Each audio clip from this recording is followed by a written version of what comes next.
Well, first of all, if I did a movie with Peter Fonda, who I admire greatly, I would never imagine it was Thomas and the Magic Railroad. Unless me, Thomas, and Peter are smoking a big fat one and taking the train around some magical kaleidoscopic hallucinatory world. And Peter Fonda's next to him, and what's his name, is Dennis Hopper's next to us in a motorcycle, and we're all stoned out of our minds. He is an actor, author, producer, and proponent of the arts whose body of work across film, television, and animation has garnered multiple awards and nominations, including 3 Emmys, 3 Golden Globes, 8 SAG Awards, and a partridge in a pear tree. Yes, sir. How do we turn it on? Where's my tech advisor? Who said that? Does it work or no? This one, yeah. Oh, there we go. You gotta hold it. I'm sorry. It's like the I'm old... old now. I'm stupid. I can't remember anything. Anyway, thank you all for coming. I've never done this before. I mean, I've done the conversation with kind of program where you get interviewed by somebody. I've done that countless times, but I've never been to one of these events before. And it's kind of cool because everybody's so gung-ho about movies, you know? Well, the last thing I'll say before we get down to it is I got to leave my house to find people who are gung-ho about movies. Because my kids don't give a damn about my movie career. My wife doesn't give a damn about my movie career. I showed my kid a picture of Gina and I and Keaton in Beetlejuice, and I pointed to myself and I go, that's Daddy. And I'm younger and thinner and I have dark hair. And my kids are like, no, you're that guy. And they point to Keaton. And I go, I look like Beetlejuice. And I go, no, that's Daddy there. That guy there in the checkered shirt is Daddy. They're like, no. Anyway. Welcome to Pittsburgh. So glad to have you here. I've been here a few times. I did the movie Concussion with Will Smith. We were here for a couple of weeks and loved it. Loved Pittsburgh. Had time then to drive around. We went to look at the little communities and spots around here. And then I came here for the PSO. I'm a big classical music fan. I'm on the board of the New York Philharmonic. And my friend Mary Person, I went to go see a show while we were doing Concussion. And I went to go see Manfred Honeck and the Pittsburgh Symphony perform. And when the show was over, she came, Mary, who's vice president of development, and she came to me and said, would you want to come back and see Manfred, and do you want to do a program with us? So they let me pick the music. There were 7 pieces that were played for like a total of an hour and a half. I got to DJ my own classical music program. And it was a thrill. I came here for that. And when else was I here? I just was here for, what's the other thing? I am getting old. I can't remember anything. I was here just recently for something. It'll come back. No, I love Pittsburgh. Awesome. Yeah. I loved you. We were doing some audience polling, picking out some of the projects that we'll talk about. We're talking in the green room a little bit. 2 things occurred to me that I'd love to throw out.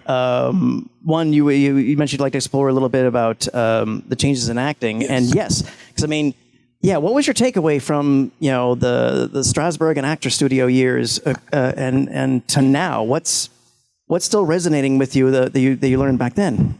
Well, the one thing, this is my opinion, this is my tired opinion, but the one thing you'd see was that film fans throughout history, throughout the last 100 years, wanted to assign a form of stardom and a form of recognition to actors who had something they didn't have, who could do something they couldn't do. So in the silent era, you had to be very, very good looking. And you didn't have to say very much because, and then the talking era comes in and puts a lot of silent actors out of business because they can't deliver a line. Valentino. And the movie business becomes about people who can deliver a line in a very kind of theatrical register. They're very theatrical in films. And then the war comes, World War II, and they want stars, women included. They want people to be very tough and flinty. The country's at war.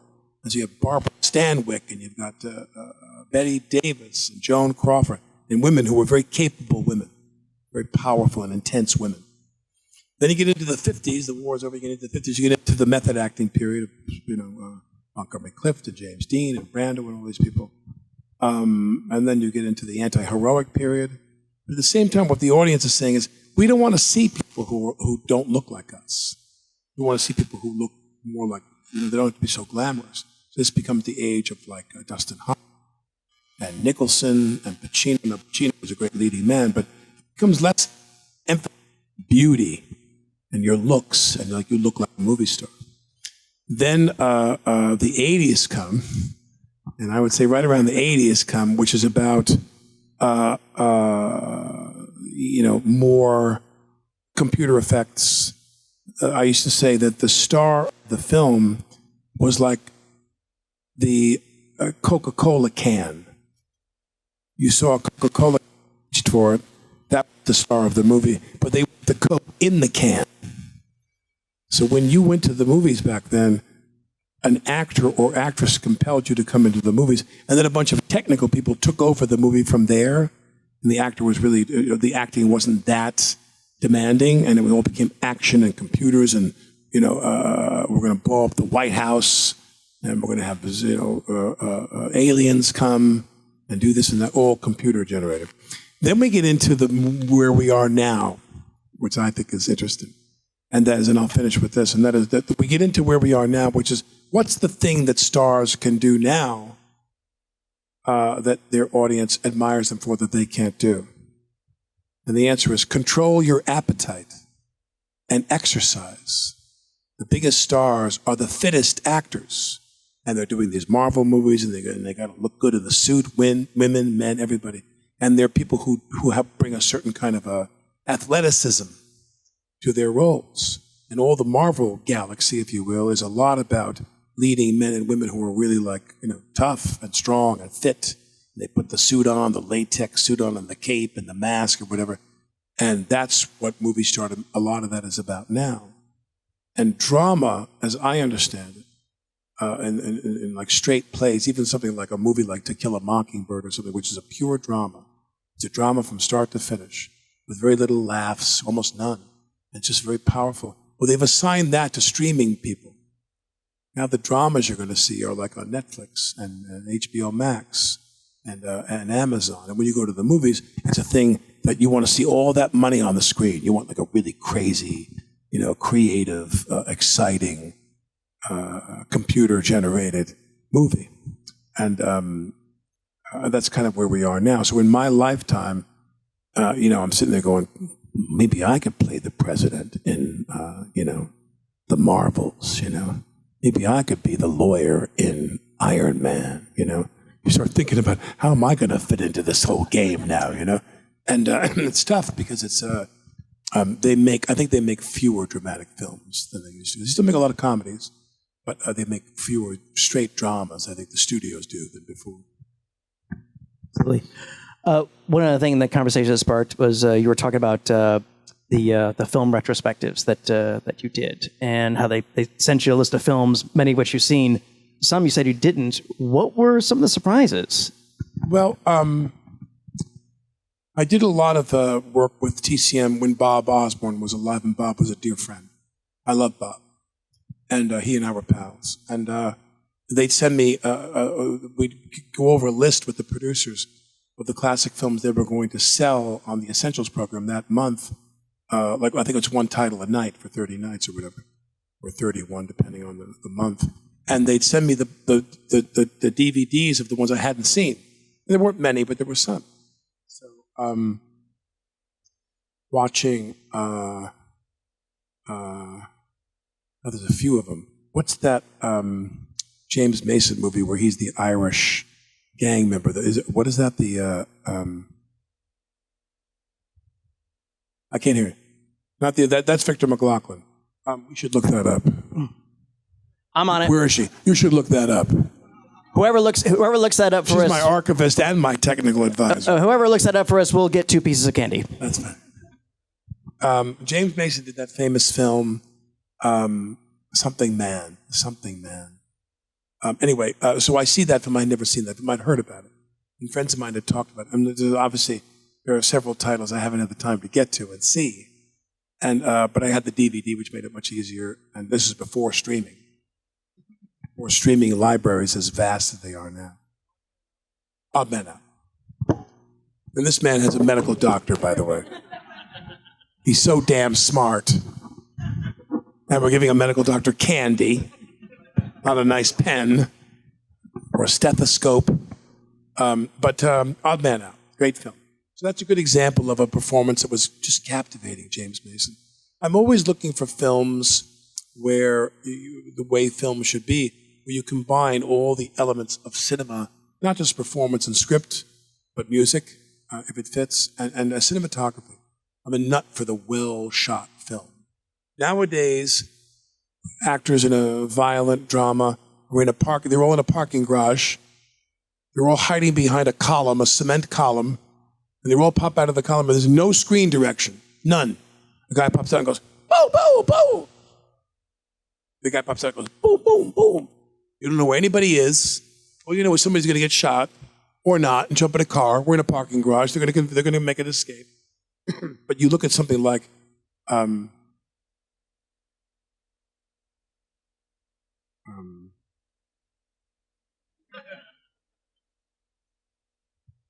De Palma film, Carlito's Way, and the other one where he did with Kevin Costner and Untouchables. Oh my God! When you see that scene where they're going down the escalator and he's laying on the thing and escaping. What's his name? The baby carriage scene, the homage to the Odessa Steps. What's his name? Andy Garcia. Don't go away. Please don't leave. Andy Garcia.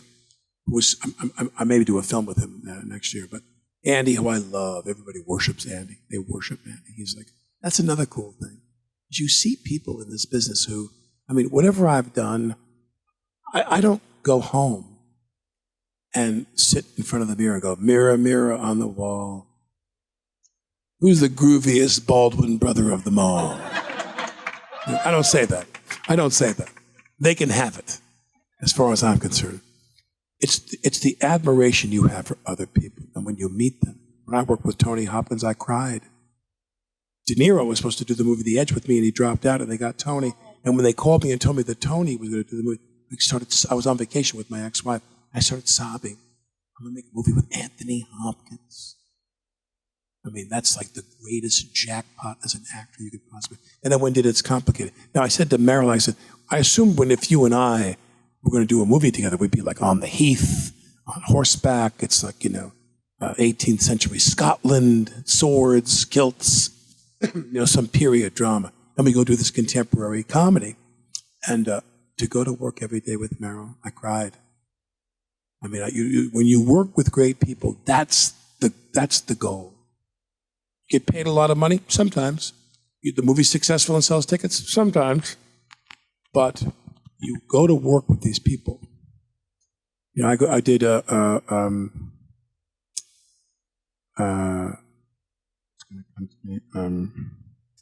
Good Shepherd with De Niro directed. I'll do my bad Bob for you right now. So we go do The Good Shepherd. And the great Bob Richardson, one of the greatest cinematographers in history, you're always happy when you're in the company of the great cinematographers. They're going to make this is a movie.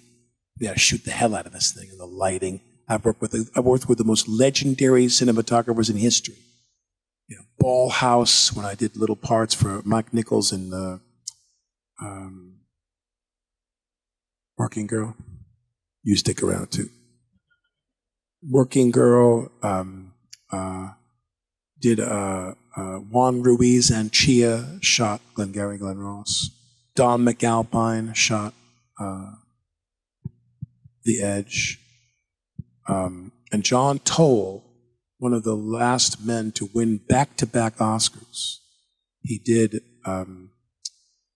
River Runs Through It, or something like that. He won the Oscar. And then the following year won the Oscar again for Braveheart. So I'm here with this great cinematography. That's the opportunity. You're there with the greatest filmmakers, Bob Richardson. So we're doing Good Shepherd, and I'm there with Matt Damon, and Bob finishes, and he takes his time talking to Richardson. Whenever the shot's over, he talks to the DP. What do we want to change? How did that go? Was it the right pace? Whatever. And then he'd walk up to me, like the first 2 days I'm working with him, he walks up to me, he's like,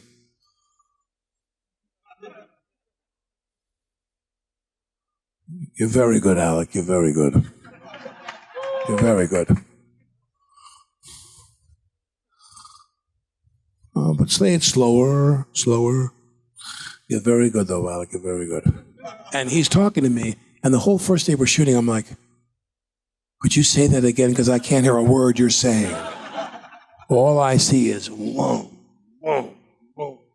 All I see is Bob." Again, I got tears in my eyes. The legendary Bob. I do Departed. It didn't have any scenes with Jack, but did Glengarry. Didn't have any scenes with Al. But it goes on and on and on. People you love, people you've admired. For me to work. Now, do I love my peers? Yeah, I may respect them, but I don't feel the same way about them as when I meet Michael Douglas. I love Michael Douglas. And I met his dad. I mean, again, I'm going to cry. I'm meeting Kirk Douglas, one of the greatest movie stars / actors in history. A movie star, a great movie star, who could act like Peck. I met Peck, and I was like, I could go on and on, but you go ahead. No. It's the people you work with. It's your show, man. It's all good. It's the people you work with. Well, I'll tell you what. Let's go back to 1988 because that was definitely a banner year for you. Working Girl, She's Having a Baby, Talk Radio, Married to the Mob, and Beetlejuice. See what I did there? Again, that was a real sampler pack of Variety, the directors, and it just really just knocked you up there too. And I know everybody wants to hear a little bit about Beetlejuice. I will say this: I'm sure you've been asked plenty of times, but that one specifically because it was such an oddball film that should not have been made. And the further away we get away with it, the more impossible it just seems like we're doing now.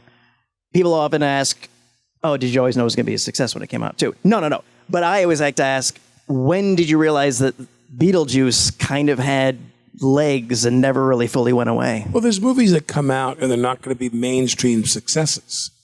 They're not going to make back then, using a metric of back then in the 80s, they're not going to make, 30, 40, 50, 60, $75 million total. It was a lot of money back then. And they didn't have the big kind of crazy openings they have now. And movies for, Barbie makes $1 billion. Who the hell would have guessed that? A movie about Barbie? It's going to make $1 billion? But they fooled everybody, right? I'm a huge Margot Robbie fan. She's one of the great movie star actresses of her generation. She's phenomenal. And but we did Beetlejuice, and Tim was at a desk, and he was a great illustrator, and he's drawing different characters. And I see that everybody's got a thing. They're going to play this, and Winona's this, and Catherine's this, and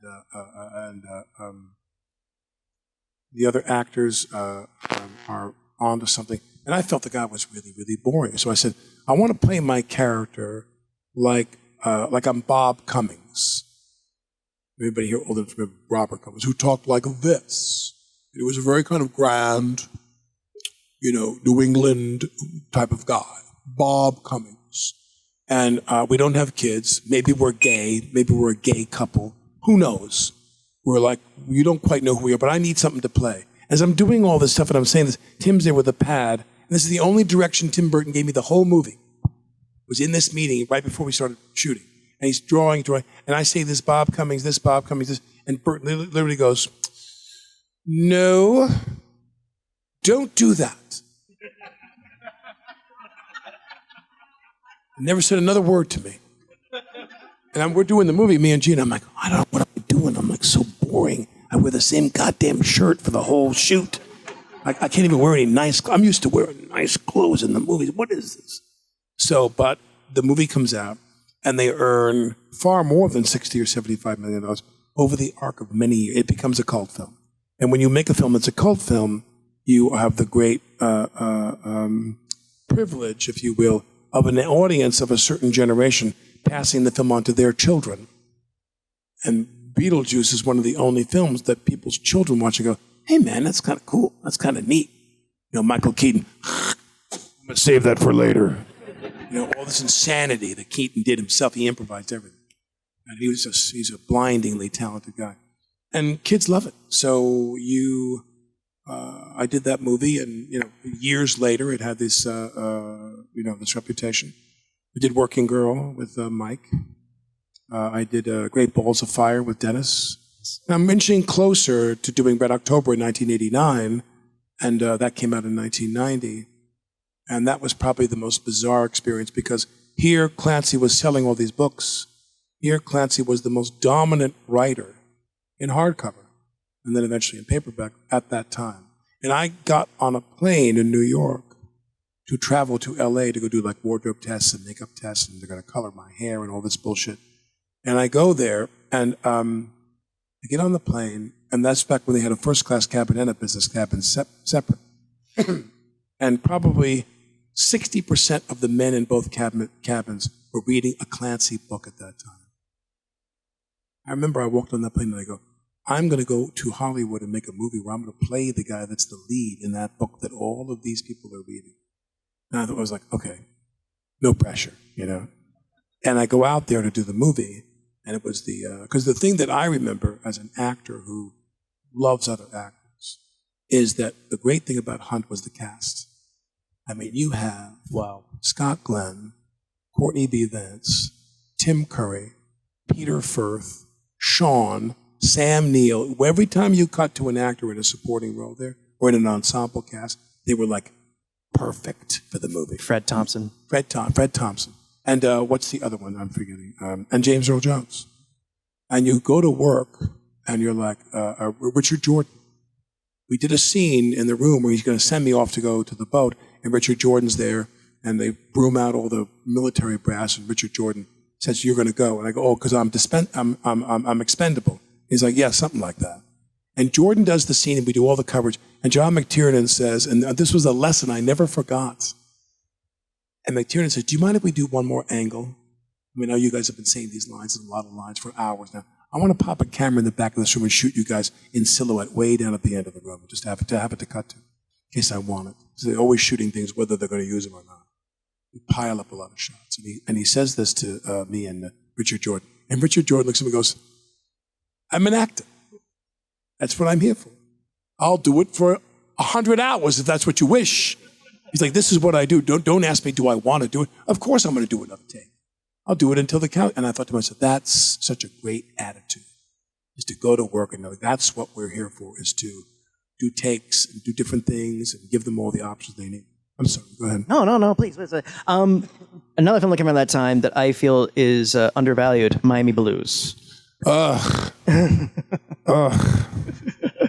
I did Married to the Mob with Michelle Pfeiffer, and Demi was the director. And Demi said, I got a film I want to produce, and my friend George Armitage, who's a writer, a very famous writer, he's going to direct the film. And he goes, and I'm going to be around to take care of you, which was bullshit. He never showed up. We're down in Miami. But I did that movie, and that, of course, this is going to get boring, but it takes us back to the idea. I do that movie, and Jennifer Jason Leigh is one of the greatest actresses I've ever worked with in my life. She'd look at me, we were going to do a sex scene, and I'll never forget, she goes, now you can do anything you want to me in the scene. You can do anything you want to me in the scene. Once they say cut, we stop, okay? But you can do anything you want in the scene, because she's very free as an actress. And I'm like, oh my God, I can do anything I want. With Jennifer Jason Leigh, who I love.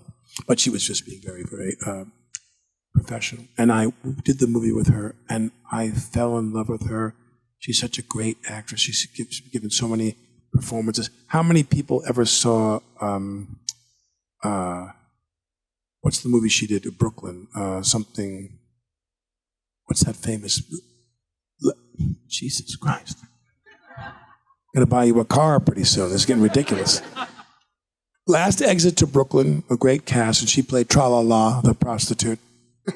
And, great performance. I mean, it really, really cemented her relationship, her reputation, rather. And so so I did a string of small parts.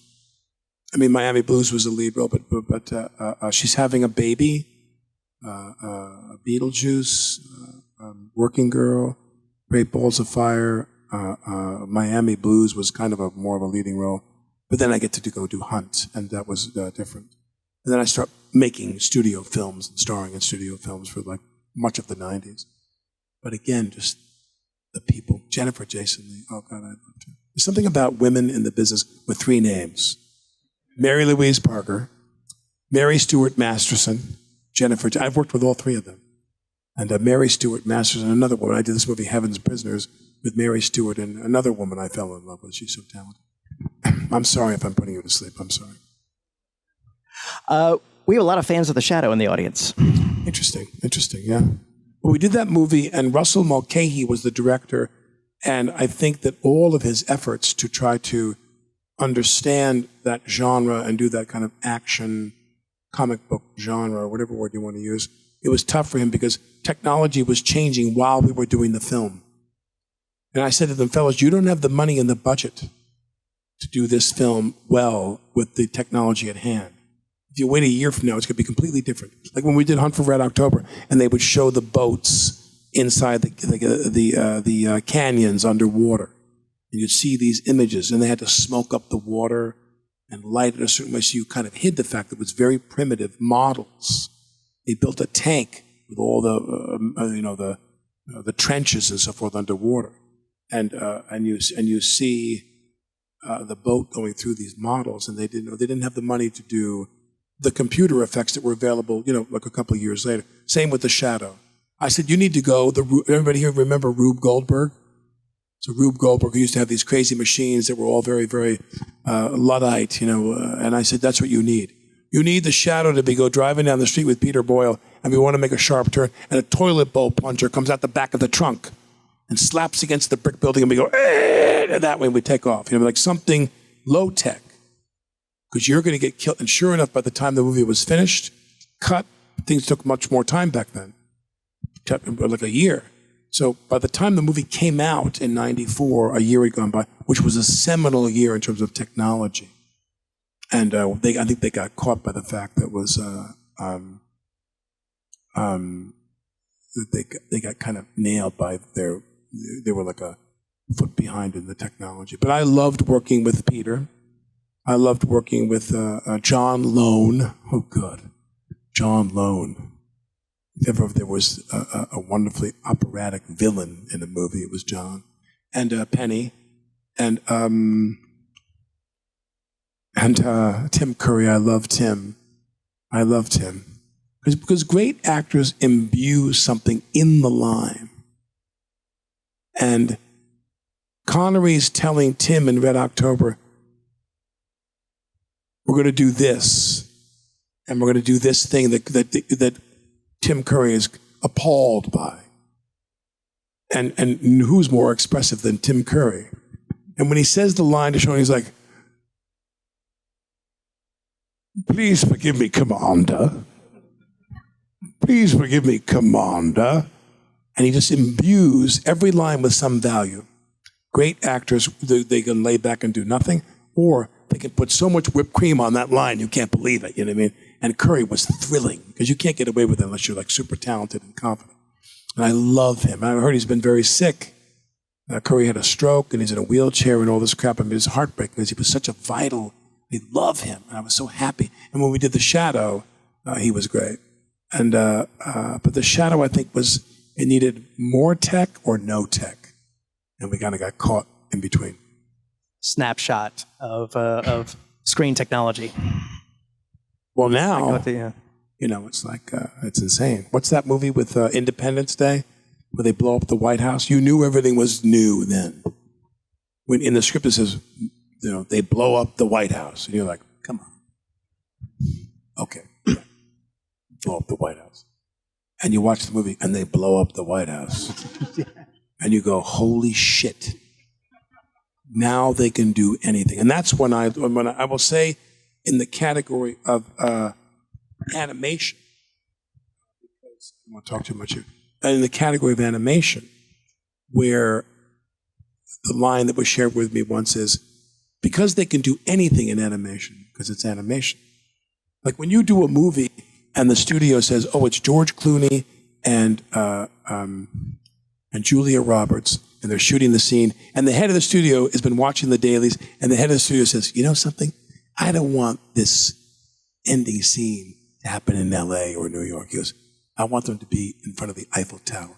And they're going to fork up $3 million to shoot one scene at the Eiffel Tower because it's Clooney and Julia Roberts. And they're going to go there. And of course, whatever they're going to shoot, they're going to use. That's why they're so cautious. Because whatever they shoot, they're going to use. You do Boss Baby or some other movie like that, and if they don't like it, they hit delete and it's over. You hit delete, and all the drawings and all the computer renderings you've made are gone. So the line someone shared with me is, can your imagination keep up with the technology? Because in animated film, you can do anything. You can render anything. You can make anything come true in an animated film. Do you have the imagination to keep up with that technology? And that's the difficulty. When I did Boss Baby, I did not watch the film. I don't really watch any of my films. And then my kids wanted me to watch Boss Baby. And I'm like, okay, here we go. So we put on Boss Baby, and I'm always crying, right?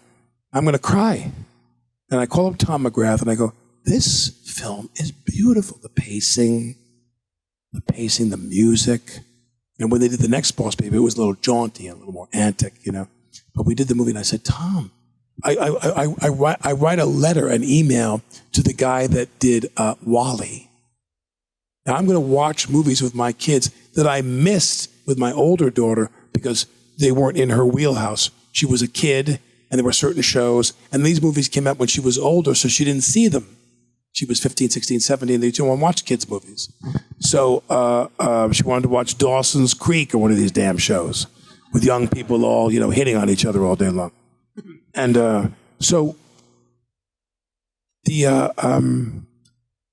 my next flock of children, we watch Up, and we watch WALL-E, and I get the director's name who did WALL-E, and I go, I missed this film in its original release, and I'm going back now and viewing these films because of my kids, and I said, this is the most amazing film I've ever seen in my life. I mean, WALL-E was a great film, the imagination. And he writes me back and he goes, I live around the corner from you in the city. And I see you at the coffee shop all the time. And I'm like, what?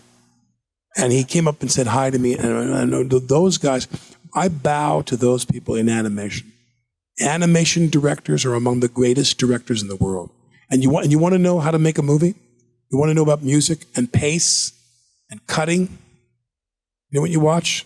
Snow White from 1938. That's a movie. It's cut, paste, new information. Next. What does this audience need to see next? No unearned pauses. We don't linger. You know, magic mirror on the wall. Who is the fairest of them all? I show my guy. I know every word of that movie. And my kids would look at me like, man, you're weird. Why do you know every word of Snow White? And I go, because it's a great movie. It's right up there with, like, you know, The Godfather and Raging Bull. Snow White is a great movie and a lesson in filmmaking. I'm going to jump in the audience and take a few questions. Before I do that, though, so many other projects we won't get to this time, but I'll say this much for myself and everyone here. I just want to thank you. Oh. No. I want to thank you for your talents. I want to thank you for your professionalism. And I want to thank you for the performances you have brought to all of these roles. The most, I mean, I had a lot of fun in a lot of these things, many of them, but the most fun consistently is, because I'd never done a TV show, is when we go do 30 Rock. And I'm doing the show, and every week on a Wednesday, we'd have the read-through for the next week's episode. So on a Wednesday, you'd sit down in a big conference room, and we're at a dais like this, and the cameras are pointing at us, and all the department heads are there, and the producers, and they're beaming the rehearsal to California for the executives in Burbank and NBC to watch, because the people that run the network are out there, not in New York. The people that own the network are in New York, but the people that run the network are in California. So we do, and they would hand me the script on a Wednesday morning. And the scripts were like, because with a half-hour show, it's only 22 minutes. It's 8 minutes of commercials. So they give us a 22-page script. I read it in like 15 minutes. And Robert Carlock, who was the co-head writer with Tina, he wrote all of my stuff, most of my stuff for me. And he gives me the script, and I go up to him and I go, Robert, this is the stupidest thing I've ever seen in my life. How the hell do you expect me? How the hell do you expect me to do this? They want me to play the Patty Duke thing where I'm acting against myself with a split screen. It's Jack Donaghy engaging with El Generalissimo, the gay Mexican soap opera star. And I'm like, Robert, you want me to play a gay Mexican soap opera star? And he looks at me and goes, we have faith in you. We have faith in you. You could do anything. It's a big swing. I know it's a big swing, but we have faith in you. I'm like, Jesus Christ. And you do this and you submit to the people who know better than you what funny is. And my God, it's one of my favorite episodes of the show I've ever done. So, and we had a ball. That was the most fun I've ever had was 30 Rock. Wonderful. Someday I want to know what it was like kissing Phil Hartman on the Green Hilly sketch on your very first SNL. I got excited. Okay. I love Phil. He died tragically. I've worked with so many people like that. Phil, the guests who came on the show. Whitney Houston's on the show one time, and she's doing the rehearsal, the music rehearsal, which is always on a Thursday. And I'm watching her. I'm like, of course, I'm falling in love with Whitney Houston. Let's be real. And she's like stunning. And then she sings like you can't believe it. And she comes off the stage, and she's coming toward her dressing room, which is near my dressing room. And I look at her and I go, you really are all the things people say you are. And she looks at me, she goes, I know, baby. And she walks away. And she just dusts me and leaves. Just goes, I know, baby. Anyway. All right. Who's got... All right, this young lady has her hand first. Why don't you stand up a little bit and I'll come halfway to you. Hi, what's your name? Jessica. So, we recently lost Matthew Perry, and I was just wondering what your experience was working on Friends with him. When I did Friends, it was weird. Because that Friday before, you come in on a Tuesday, and you'd start rehearsing, and you'd get ready to film, and you would work like Tuesday, Wednesday. They had it down like a Swiss watch, and I think we did the show either Thursday or Friday. But you weren't there a lot. And that Friday before I showed up the following week, they had negotiated their contracts where they were getting $1 million an episode each for season 9. It's announced in the paper on Monday. They make the deal Friday, it's announced in the paper on Monday, and I come to work with them on Tuesday. And you could tell they were like stoned out of their minds with bliss. They were the most blissed out people I've ever worked with and I actually didn't get to talk to them very much when I was there. Lisa was very kind to me. But the other ones, I think, were just trying to adjust to the fact that they were the highest paid actors per episode in history. And my friend told me that at Warner Brothers Television, we were always developing things that were likely to fail, many of them, that to this day, residuals from Friends and licensing fees from Friends pays all the bills at Warner Brothers TV every year. They make hundreds of millions of dollars. So like Seinfeld and Friends, they're just these juggernauts that are never going to stop, never. Good question. Thank you. And, all right, what's your name? Frank. Okay, one of my favorite franchises ever is Mission Impossible, and you fit like a glove in that movie. Oh, my God. Why did they kill me? I know. That's what I said. Because my favorite line you said, because you put whipped cream on it, was hunt. So good. So my question is, what was your favorite experience working on those films? Well, Tom is really everything people who know him well, he really is, which is that he's the hardest working person you've ever met with in your life. He's like, we're going to make a movie, man. Come on. He's like so pumped and so psyched. He's like a maniac. He just wants to work and shoot and shoot. And I always say, when you do those big movies and they have all that money, you're doing a scene where like a glass-towered building, glass-walled building, all glass and steel. I'm about to do my scene. They go, okay, rolling. And then you hear on the walkie-talkie, and the guy runs in with a spray bottle, and he sees a little smudge on the window. And he's like, and he's like, he runs out. Like on Cruise's movies, they have the money for everything to be perfect. And they are perfect. And then the other funny story was, I don't want to use bad language. Are any children here? No. No, I don't want to be part of corrupting you. I said this in an interview where my character gets killed. Spoiler alert, I get killed. And I'm laying there, and Tom and Macquarie, the director, says to Tom and the cast, maybe you all know you have to leave. You got to get out of this building to do the caper. You got to leave. And you're going to leave him here to die. He's dying. So you always want to signal any kind of, you want to honor him in some way or say goodbye to him in some way to the character. Hundley. And I'm laying there. They got the blood all over me. What's his name? Who's the good-looking guy? Henry Cavill. We're doing a scene, and he stabs me in the stomach. And he's here, and there's a wire mesh fence behind him, and the camera's there. And in the middle of the scene, I'm going, ah, ah, ah. And I grab him and I go, could you lower your shoulder because you're blocking the camera? Because his shoulders, he's like a statue. The guy's like you want to throw up. He's so fit and huge. He's got huge muscles and he's blocking I'm like, could you just lower your body? Okay, right there, stop. And I continue to do the scene. Then I die. And Macquarie says, you want to come and pay your respects, really? And Tom's going to do this, and Peg, and all this. And Ving Rhames is there. And Ving Rhames goes, no offense, man, but I don't give a fuck about your character. And Macquarie goes, what? And he goes, we got to get the hell out of here, man. We're back on the case. And then he pulls his shirt up. He's got a big cut in him. He was stabbed when he was a kid. He goes, I'm from the streets, man. I'm from the streets.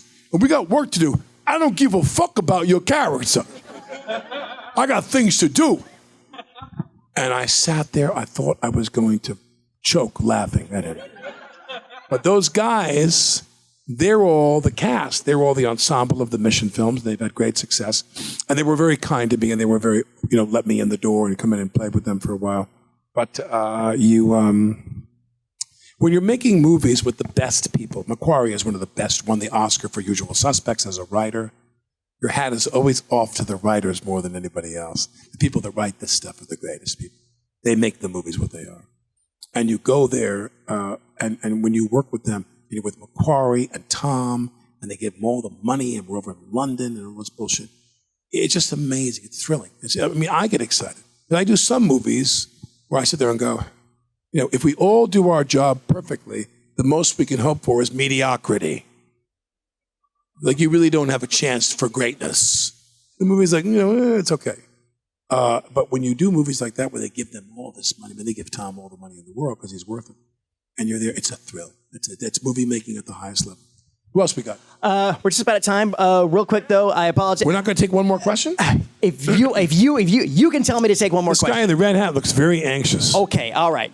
He looks very angry. He's got something on his mind.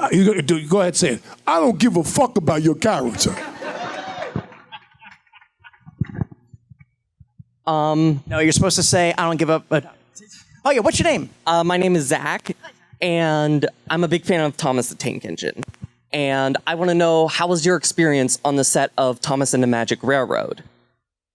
The film? Yes. Well, first of all, if I did a movie with Peter Fonda, who I admire greatly, I would never imagine it was Thomas and the Magic Railroad. Unless me, Thomas, and Peter are smoking a big fat one and taking the train around some magical kaleidoscopic hallucinatory world. And Peter Fonda's next to him, and what's his name? Is Dennis Hopper's next to us in a motorcycle, and we're all stoned out of our minds. Some Indian, some Native American, peyote fest. Not what I thought would be Thomas and the Magic Railroad. And yet, I love Peter. But Britt Allcroft, who created Thomas, her story is a great story because she optioned the books that are the source of that, called the Railway series, by the Reverend W.W. Awdry, who was a British World War II-ish novelist. And Awdry, she buys the books and she options the books, and she'd been writing TV scripts for like the BBC or something over in England. And she options the books and spends a lot of money she doesn't have. And her husband says to her eventually ex, her husband says to her, why did you spend all this money on this? This is the stupidest thing we could have done. You're out of your mind. You're insane. Why would you spend $50,000 or whatever it was on optioning these books from this guy from like World War II about trains? Well, she divorced him. and sold her company for like $250 million to a Canadian company. So, and she didn't have to give him a dime because he was gone by then. So, but my point is that you can tell from her story that Britt was locked into this and her faith in this and her belief in this, which is critical in any creative process. She's locked into it from the get-go. She buys these books when she doesn't have the money and she rides it out. And I love Britt. Britt's one of the few producer, writer, actors like that who amazed me in terms of her guts and her vision for what that could be. And now it's grown into all these other things, and she sold the company. But she made this what it was by her own faith. Because to have faith in a project and to hang in there is a very difficult thing to do, because the Hollywood industry knows how to say no to you 100 times, and then the 101st time they say yes.